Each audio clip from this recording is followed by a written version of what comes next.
मुस्तफा जाने रहमत पेला सलाम शमे भज में हेदायत पेला मुस्तफा मुस्तफा माने আল্লাহ যাকে নির্বাচন করেছেন সুবহানাল্লাহ বলুন।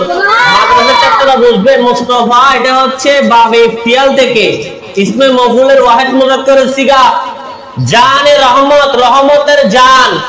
আল্লাহ তাআলা আমার নবীকে এমন ভাবে নির্বাচন করেছেন, নবীজিকে আল্লাহ নির্বাচন করেছেন, ইলেকশনও করেছেন, সিলেকশনও করেছেন সমগ্র আম্বিয়া کرام থেকে 1,24,000 2,24,000 মতান্তর 3,34,000 নবী এবং রাসূলের মধ্যে যিনি ইমাম উনি হচ্ছেন আমার মুস্তাফা। জোরে বলুন সুবহানাল্লাহ। জানে রহমত রহমতের জান পেলাকু সালাম। আল্লাহ হযরত বলেন আমার নবীজি শান আমি একবার সালাম দিব না, আমার নবীজি শান আমি 100 বার সালাম দিব না।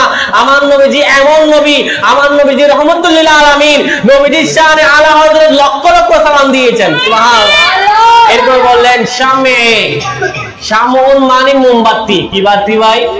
মোমবাতি। শামে বজমে, বজমে মানে বজম অর্থ হচ্ছে মজলিস। আলা হযরত এমন মজলিসের মোমবাতি। শামে বজমে হেদায়েত, হেদায়েত দেওয়া হচ্ছে মাসদার, মাসদার বমানা ইসমে ফাইল হাদিয়ুন থেকে। আলা হযরত বলেন এমন মজলিসে তিনি হেদায়েত, এমন মজলিসে তিনি মোমবাতি।